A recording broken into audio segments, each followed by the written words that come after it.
I wanted to ask about an experience that I had recently, and I'm still kind of having it. I understand that resistance is what causes illness, and I'm wondering ultimately if letting go of resistance is the only cure. It's the only way to cure. Isn't that logical?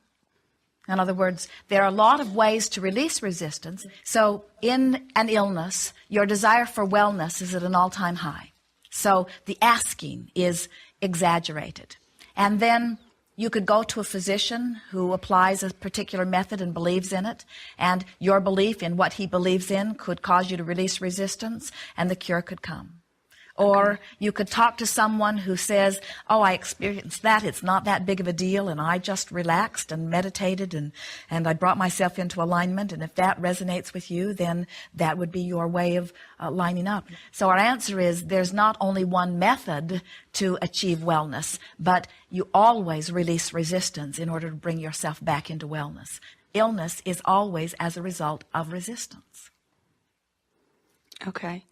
I think I got you. I want to ask,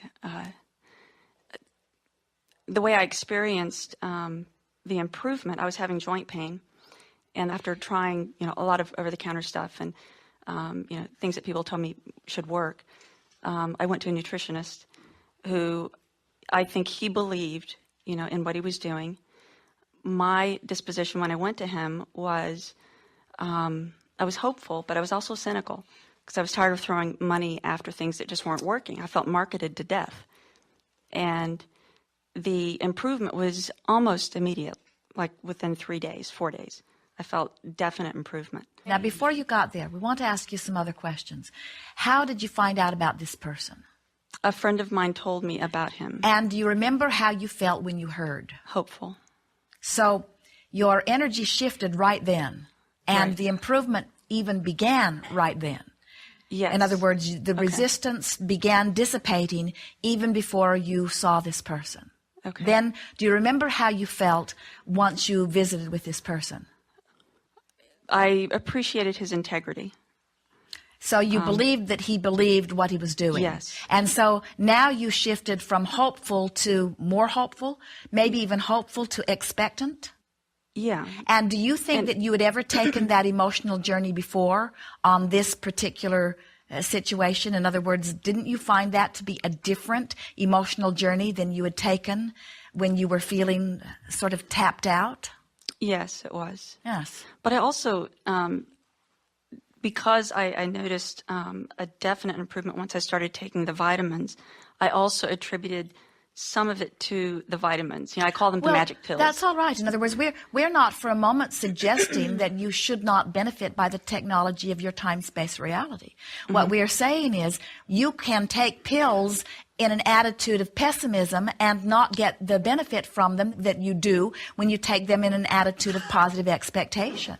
So I just have not taken anything and still done it? Yes, it's possible that you could have been talked to by a friend who knew of someone who had another methodology, who believed so much in that methodology that that hope could have come forth. But here's the thing. It's sort of not of very much value to say, well, I went this way and it worked, but was there another way for me to go? Because the way that worked for you, and this is always true, was the path of least resistance. Right. Now, when you think about it, you were sort of burned out on this and burned out on that, no longer trusting that. And so you'd sort of closed out many of your other options. Now, could those other options work for you? Yes, but that's not the point. They didn't work for you because they were a clash to the vibration that you were holding at the time, meaning they were a clash to the beliefs that you held, or they were a clash to some intentions that you held. Everything that you want, there are dozens of solutions that are lined up in the wings for you.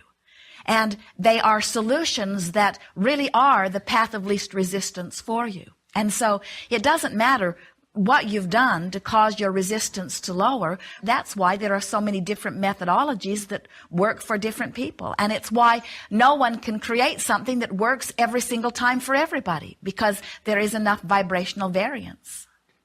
So what we would say if we were standing in your physical shoes is, I'm not really sure how I came around to this, but I am sure that I felt enthusiasm for this when I heard it. And as I followed it through, my enthusiasm continued to increase. And my enthusiasm did point me in the direction of the solution that I was seeking.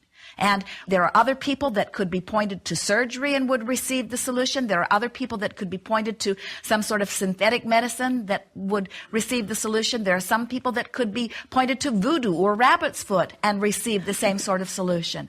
And it doesn't really matter. And we want you to not quarrel anymore with the methods that people are using and just begin saying, oh, isn't it nice that there's something for everyone? And isn't it nice that the universe has delivered something that works for me? Through the path of least resistance, wellness always occurs. And don't nitpick over whatever your path of least resistance is. Bless the path, you see. Okay. Don't compare it to anybody else. Bless the path. Thank you.